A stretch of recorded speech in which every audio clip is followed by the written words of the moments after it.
Nu te uita așa. Tati, Nu, are dreptate. Nu. Nu. Nu mai zbiera. Nu, Demi, vino aici. Deci, tati, nu, vreau să mă ascult și după te ascult și eu pe tine. Bun. Eu, înainte să mă duc cu Zara afară, Așa.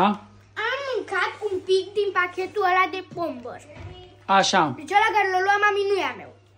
Așa. Când am întors de afară, Așa. era pe masă. După, Așa. când am pus mâncarea pe masă, l-am luat și l-am pus frumos pe dulap. Și Așa. al meu era încă plin. Așa. În dulapul de dulciuri mai era încă unul plin. Așa. Și Demi termină, că mă enervezi.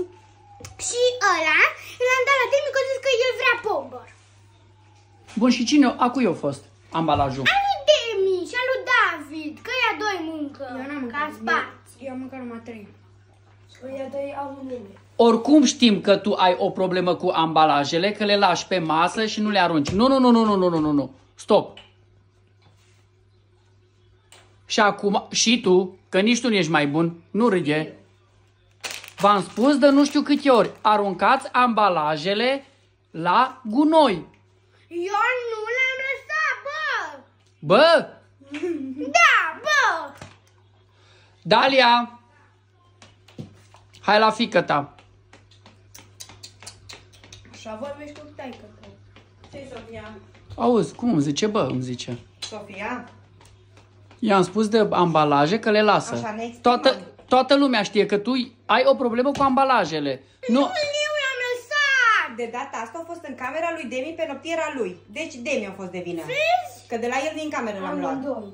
Și ea astăzi nu a intrat în camera lor. David, e musafirul tău. Camera este a ta. Obligația e a ta de a face ordine. Tot a mea. Da, tot a ta. Da, că E David e camera ta. musafir la noi, nu-i frate tu. Oh, Da. mai ușor. Domnișoara, cu breton. Sofia. Bine. Nu-mi place, uite ce frumos. Nu mă interesează că-ți place. Și mie îmi place. Fiți cuminți, măi. Fantastic. Câtă treabă am cu voi.